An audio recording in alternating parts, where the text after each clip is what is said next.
good morning.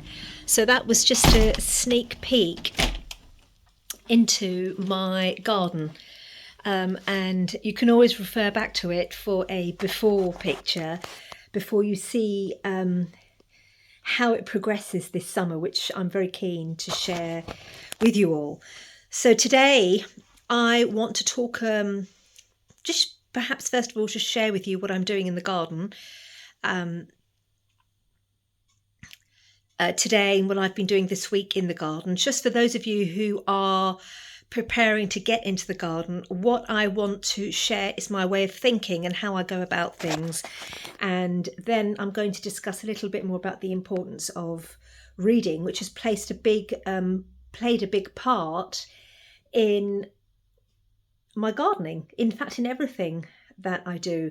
So again, it's all about the way of thinking. So first of all, I'm just going to share what I'm growing at the moment. So at the moment I'm just planting seeds, and I'm planting onion seeds, and I'm planting carrot, leeks, and not turnips. I keep forgetting what these are, and it's just parsnips rather.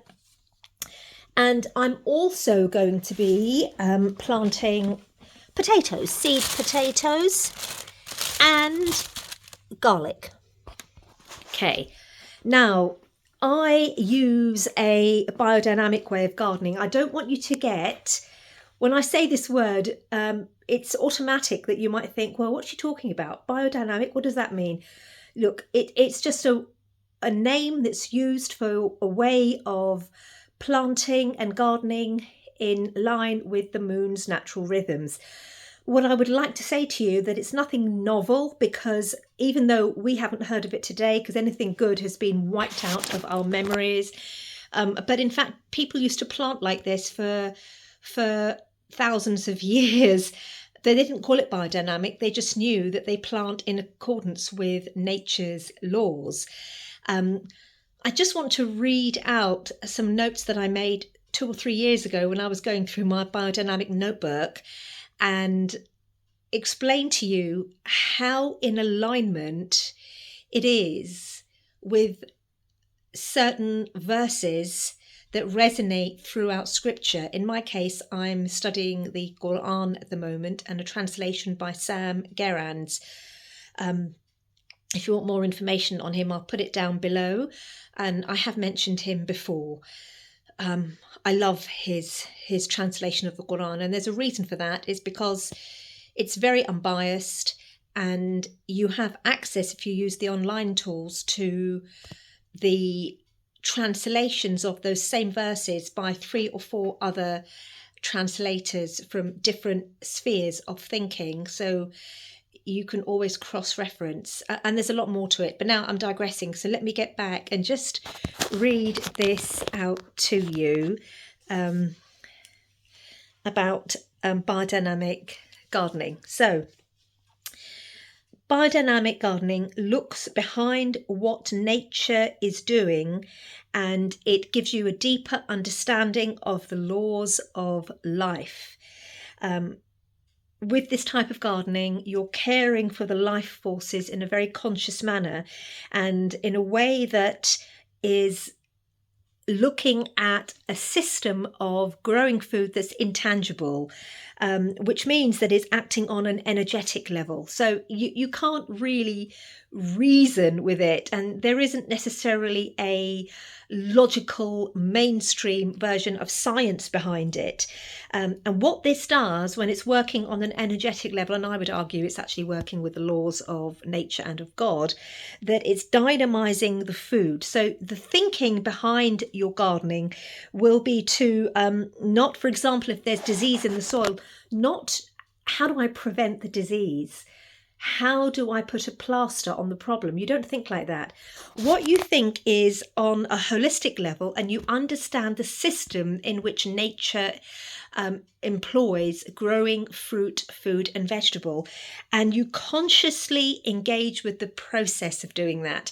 And that is what I'm trying to do. Now, let me just change the subject on this now a little bit. What I wanted to say here is that without getting too caught up, if you don't understand what I'm saying, really all I'm saying is you and I are both creatures of created by God, and therefore we can ourselves work with nature without being told how to do it.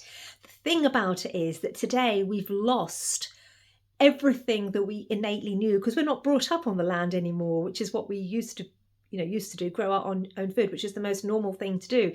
So we have to engage in reading to understand how it is done, and that's a real shame, but that's just the way it is. So I do that, and I do that because the rewards are unparalleled. The rewards to how I think, my joy, my gratitude, and bringing me closer to God. It's just unparalleled.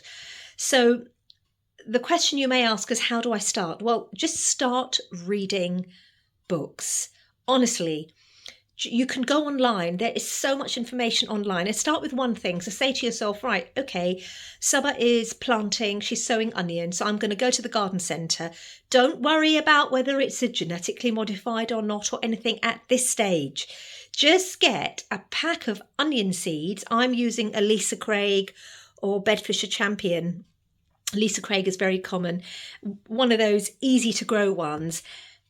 Bring it home, do some research on the internet on how to grow it, how to grow onions, put it in a seed tray and get some compost and just start. The idea is to get out and just start. And if it interests you, then you can start reading more and more about it. You've got to start somewhere if it's what you want to do. But do not allow any fear of, I don't know how to do this, I have to seek answers from the experts, to prevent you from starting, because you do not. The only reason that today we're in a position where we have to seek answers from the experts is because we have been dumbed down and we have been conditioned in a way that we are unable. We have been taught that we cannot think for ourselves. It's done through stealth over the generations. We cannot think for ourselves. We have to rely on an outside source, whether that's media or a teacher or a school or an expert, to explain to us how to do it. And that is one of the reasons why I'm saying that becoming a jack of all trades is far, far more powerful in every way than becoming an expert on just one thing. Obviously, use your common sense and realise there are certain exceptions, for example, if you're a surgeon.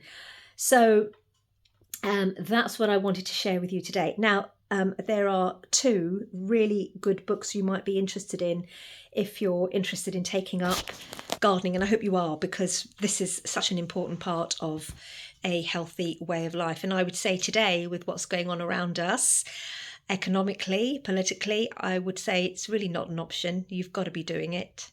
You really have to be growing your own food and learning how to survive. So how long have I been talking? It's 8 minutes. The first book I want to share is this one, which is Agriculture by Rudolf Steiner. It's not an easy read if you're not used to reading, but it is a phenomenal book. And in this book, Steiner, again, look him up. I'm not going to spend ages talking about him, but he, for me, is the modern father of agriculture, and this is his flagship book. Look it up.